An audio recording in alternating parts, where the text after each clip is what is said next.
شروع کرتا ہوں یشوع ہامشیح کے نام سے جو بڑا مہربان اور نہایت رحم کرنے والا ہے، جس کے آگے ہر ایک گھٹنا جھکے گا، خواہ آسمانیوں کا ہو خواہ زمینیوں کا، خواہ ان کا جو زمین کے نیچے ہیں۔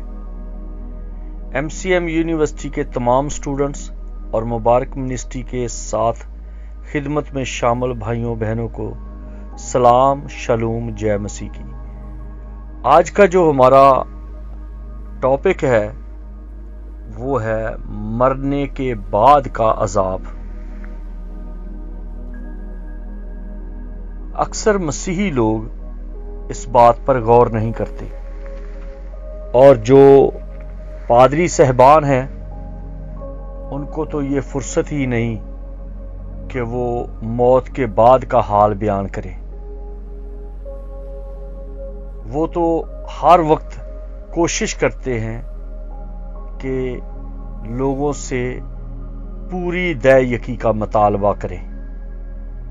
اس طرح سے وہ دے یقین کا مطالبہ کرتے ہیں جیسے کہ خدا نے ان کو اس بات کے لیے پوائنٹ کیا ہے کہ تم یہ ایمانداری کا ٹیکس کلیکٹ کرو۔ وہ ایک طرح سے ایمانداری کا یہ ٹیکس کلیکٹر ہیں، اور وہ پیسہ اکٹھا کر کے تو اپنی عیش و عشرت اور اپنی موج میلے میں استعمال کرتے ہیں۔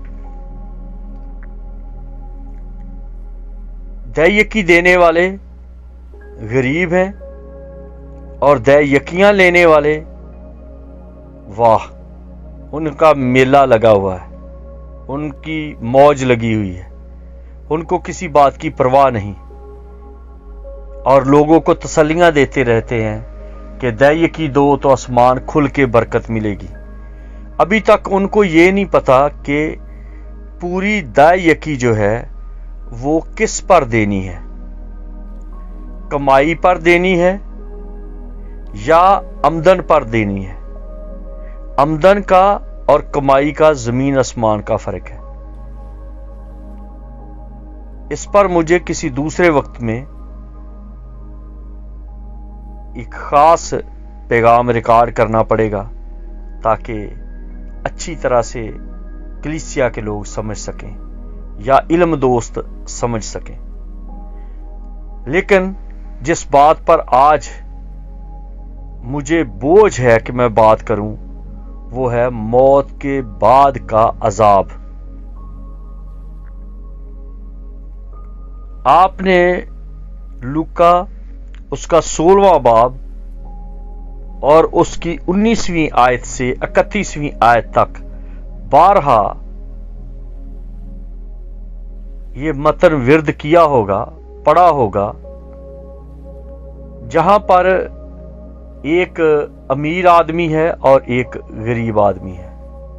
امیر بڑے عیش اور آرام، مزے اور فارم ہاؤس میں رہنے والا، خوب زندگی کو انجوائے کرنے والا تھا، جبکہ غریب آدمی بیچارہ روٹی کے ٹکڑے کو بھی ترستا تھا۔ مجھے نہیں پتا کہ وہ امیر آدمی بدکردار تھا یا صرف امیر تھا، یا وہ کوئی پادری تھا، یا وہ کوئی بشپ تھا، یا وہ کوئی بائبل سکول اس نے کھولا ہوا تھا۔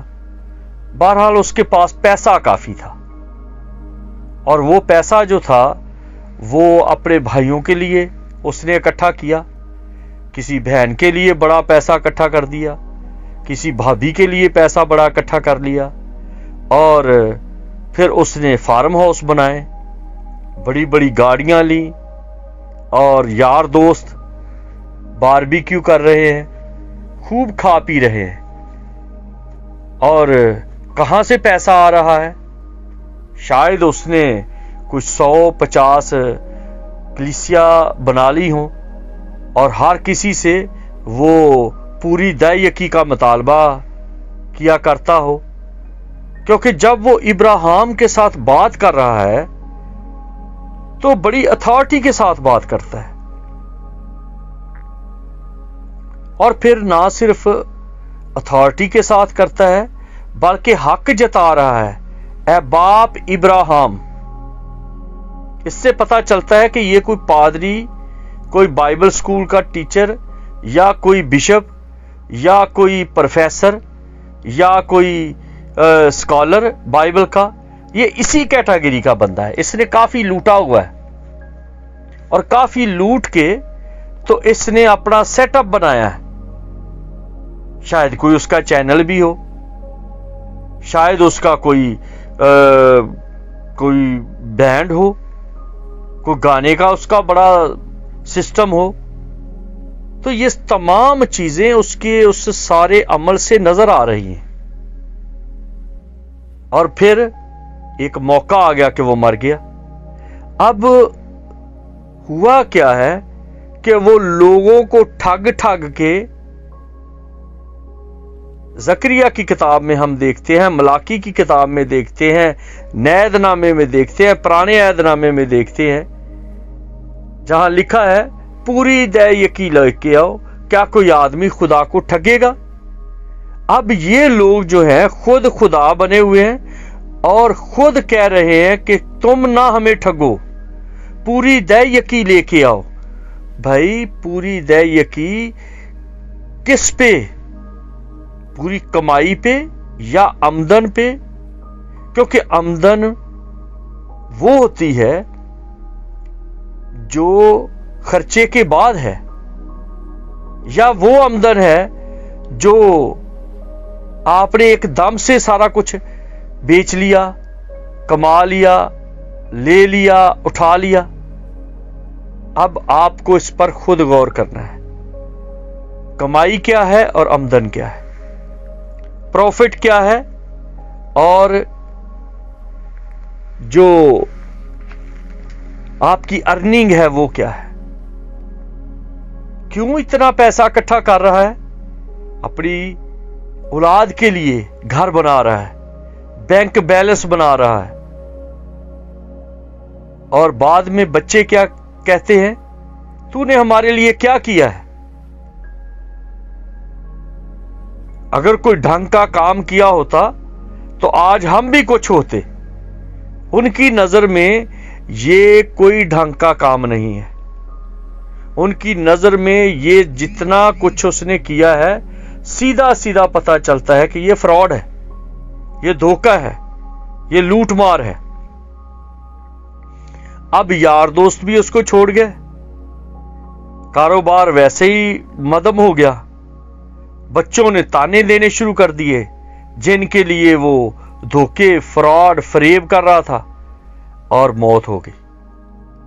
اور موت جب ہوئی ہے تو موت کے بعد کیا ہو رہا ہے؟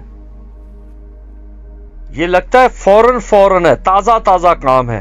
فرشتوں نے لازر کو تو جا کے باپ ابراہیم کی گود میں پہنچا دیا اور امیر آدمی کو عذاب میں ڈال دیا۔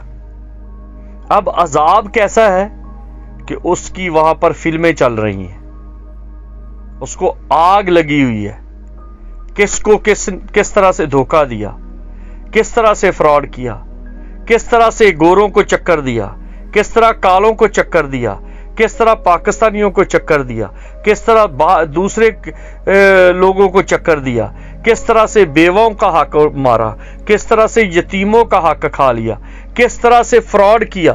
یہ تمام چیزیں اب اس کو ہر پل دکھائی دی جا رہی ہیں، اور وہ جل رہا ہے، تڑپ رہا ہے، بے چین ہے، اور اسی بے چینی میں وہ ابراہیم کو کہتا ہے کہ میرے تو پیچھے زمین پر بھائی بھی ہیں، رشتہ دار ہیں، بیٹے بھی ہیں، پیار کرنے والے لوگ ہیں، یار دوست ہیں، تو کوئی جائے اور کوئی جا کے ان کو بتائے کہ بھائی اس طرح سے کام نہ کرو، اس طرح سے زندگی نہ گزارو۔ تو باپ ابراہیم کہتا ہے کہ ان کے پاس بہت سارے لوگ ہیں، لیکن وہ بندہ جو بدقسمت ہے، جو خوش فہمی میں زندگی گزار گیا، धोखे फ्रेब में जिंदगी गुजार गया, चक्करबाजी में जिंदगी गुजार गया। अब उसके अंदर तड़प लगी है और कहता है नहीं बाप इब्राहिम, किसी को मुर्दों में से जिंदा कर। जब कोई मुर्दों में से जाएगा तो फिर लोग उसकी सुन लेंगे। मैं कभी कभी ये सोचता हूं कि यीशु मसीह का इस दुनिया में आना शायद ऐसे लोगों की दुआ का जवाब भी है, क्योंकि खुदा का सफेद तख्त है, उस पर कोई इल्जाम नहीं ऐद हो सकता। वरना लोग कहेंगे हाँ वहां पर तो नबियों ने, पैगंबरों ने, रसूलों ने, औलिया ने, रखी सखी, पंडित, पादरी, बिशप और मनाद और फादर और ये और वो सारे मनादी करते रहे, लेकिन बाप इब्राहिम तूने किसी को मुर्दों में से नहीं भेजा। अगर कोई मुर्दों में से जाता तो फिर लोगों ने बदल जाना था। और आप जानते हैं मसीह खुदावंद मुर्दों में से जी उठे। फिर आज तक आपको गाहे बगाए बहुत सारे लोगों की गवाहियां सुनने को मिली होंगी कि जब वो मर गए और उन्होंने उस शॉर्ट मौत के बियाबान में जो कुछ उन्होंने देखा, वो दोबारा जब जिंदा हुए तो उन्होंने लोगों को बताया। कईयों ने फिल्में बनाई हैं, उस पर मुकम्मल तौर पे पैसा लगा के कास्टिंग करके तो वो फिल्म बनाई ताकि लोगों को पता चल जाए कि मरने के बाद क्या होता है। कईयों ने रो रो के टाइम मांगा, ऐ खुदा मुझे जाने दे, मुझे एक मौका दे दे, मुझे इसका पता नहीं था।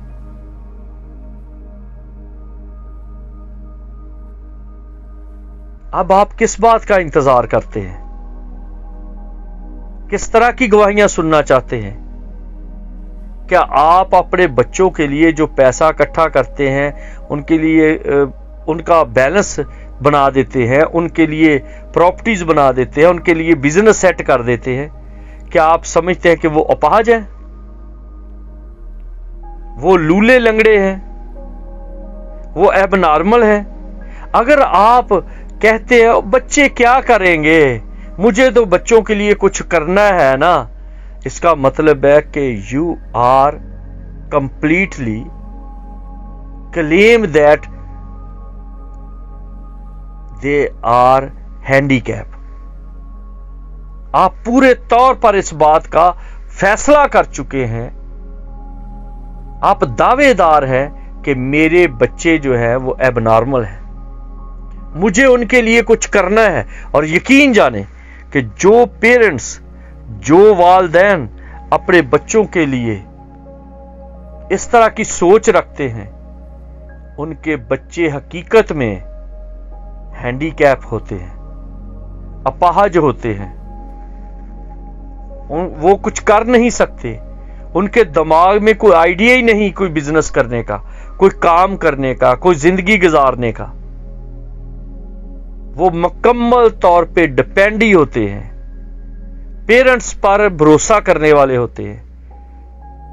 और जब पेरेंट्स मर जाते हैं तो उनकी प्रॉपर्टी वही बच्चे कौड़ियों के भाव बेचकर उड़ा देते हैं और उनको परवाह ही नहीं होती, क्योंकि वो नाजायज तरीके से पैसा इकट्ठा हुआ। बाप आगे अजाब में पड़ा हुआ है, मौत के बाद के अजाब में वो बेलने की तरह गन्ने की सूरत में पीड़ा जा रहा है, पीसा जा रहा है, उसको रगड़ा लग रहा है और वो ऊपर रो रहा है और दुआएं कर रहा है कि कोई जाए और जाके जो मेरे बच्चे हैं, मेरी बेटियां, मेरी बहनें, मेरे भाई, उनको बताए कि जो मैं करके आया हूं तुम ना करना। लूका 16 की 19 से आप यकीनन 31 तक तलावत करके तसल्ली के साथ बैठ के सोचे और बाज आ जाए इन हरबों से कमेटियां खाना, लोगों की तनख्वाहों में से कुटी करना, लोगों से दय यकी के झांसे में पैसे निकालना, चंदे में से पैसे निकालना, चर्च का पैसा खाना, हदिये नजराने के पैसे खाने, तो बाद में क्या होता है? कभी चोरी हो गई क्योंकि चर्च के पैसे खाए हुए हैं, कभी चोरी हो गई, कभी कोई अचानक एक ऐसी प्रॉब्लम आ गई कि सारे पैसे उधर लग गए, कभी कोई और मुसीबत आ गई, और फिर कहते हैं हमारे तो हालात दुरुस्त नहीं हो रहे, हम क्या करें? हम चाहते हैं अपने जीते जी बच्चों के लिए कुछ कर जाए, जायज करें नजायज करें, हम बच्चों के लिए कुछ कर जाएं, और उसका असर क्या होता है कि बच्चे आवारा, हैंडीकैप, अकल से खाली, नशेबाज, बेकार, और अपनी आकबत, अपनी आखिरत उन्होंने खुद तबाह कर ली। बीवी मर गई, खुद मर गया, बीवी उधर अजाब में पड़ी है, लाजर को देख रही है आराम से बैठा हुआ बाप इब्राहिम की गोद में, हस्बैंड देख रहा है, और फिर सोचते हैं हमने क्या क्या कमाया है, हमने क्या इकट्ठा किया है। अजाब है, बड़ा अजाब। बदकिस्मत हैं वो लोग, ना दुनिया में आराम, ना मौत के बाद आराम। लिखा कलाम में, ना वहां उनका कीड़ा मरेगा और ना उनकी आग बुझेगी, और एक एक बूंद को तरस रहे हैं। बाप इब्राहिम लाजर को भेज दे, ये अपनी उंगली का सिरा पानी में भिगोकर डुबोकर मेरे लिए लेके आए, मेरी जुबान को तर करे, ताकि मेरी जुबान पर से साड़ खत्म हो जाए, जलन खत्म हो जाए, बर्निंग खत्म हो जाए। वो जीते जी भी छड़ रहा था कि मैं बच्चों के लिए कुछ कर जाऊं, बहन के लिए कर जाऊं, भाई के लिए कुछ कर जाऊं, मां बाप के लिए कुछ कर जाऊं। अपनी जात पर सब कुछ करता जा रहा था, और बाद में बच्चों ने भी छोड़ दिया, बीवी ने भी छोड़ दिया, बहन भाइयों ने भी छोड़ दिया, नस्ल पूरी बेजार हो गई, और फिर मुल्क से बेदखल हो गया, दर बदर फिर रहा है, बियाबान में ही मर गया है। और अब वो सोच रहा है, अब मैं नाम नहीं लूंगा, मुझे पता है बहुत सारे पादरियों का, बहुत सारे नाम मनादों का, फादर बन जाते हैं और क्या करते हैं, मिशन का पैसा, एक फैमिली में से एक बच्चा या फादर बन जाएगा या सिस्टर बन जाएगी, और बाद में क्या होगा, सारा मिशन का पैसा चंदा निकाल के फैमिली के लिए सैक्रिफाइस कर देते हैं, उनको बना देते हैं और अपने लिए अजाब इकट्ठा कर लेते हैं। तरसी निगाहों से घर घर फिर के लोगों की बेटियों को, लोगों की बहुओं को, लोगों की बीवियों को देखते रहते हैं, खुद शादी नहीं करते कि हम पादरी हैं, हम फादर हैं, हम सिस्टर हैं। क्यों अपने आप को अजाब में डाला हुआ है? कलामे मुकद्दस के मुताबिक जिंदगी गुजारे, जिंदगी भी, ये दुनिया भी आपके लिए फरदोस बन जाएगा, और बाद में आपको इब्राहिम की गोद मिलेगी, इत्मीनान मिलेगा, सुकून मिलेगा। उस कुर्बानी का क्या फायदा जिसके लिए आपको अजाब में जाना पड़े? अभी भी वक्त है, अभी भी जाग जाए।